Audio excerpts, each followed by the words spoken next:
About 10 days after 9/11, I went through the Pentagon and I saw Secretary Rumsfeld and Deputy Secretary Wolfowitz. I went downstairs just to say hello to some of the people on the Joint Staff who used to work for me, and one of the generals called me in. He said, "Sir, you got to come in. You got to come in and talk to me a second." I said, "Well, you're too busy." He said, "No."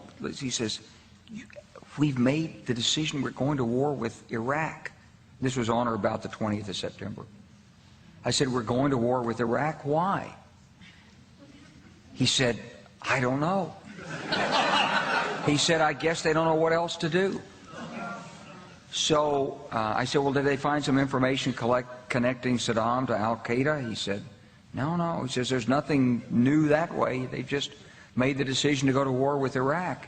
He said, "I guess it's like we don't know what to do about terrorists, but we've got a good military and we can take down governments." And he said, "I guess if the only tool you have is a hammer, every problem has to look like a nail."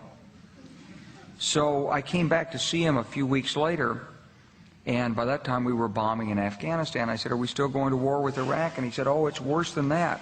He said, he reached over on his desk, he picked up a piece of paper, and he said, I just got this down from upstairs," meaning the Secretary of Defense's office today, and he said, "This is a memo that describes how we're going to take out 7 countries in 5 years, starting with Iraq and then Syria, Lebanon, Libya, Somalia, Sudan, and finishing off Iran."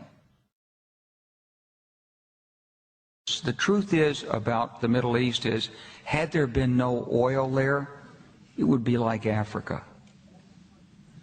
Nobody is threatening to intervene in Africa.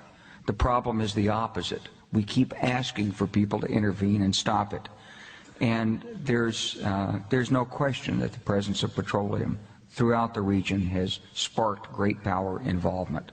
Whether that was the specific motivation for the coup or not, I can't tell you, but there's always been this attitude that somehow we could intervene and use force in the region.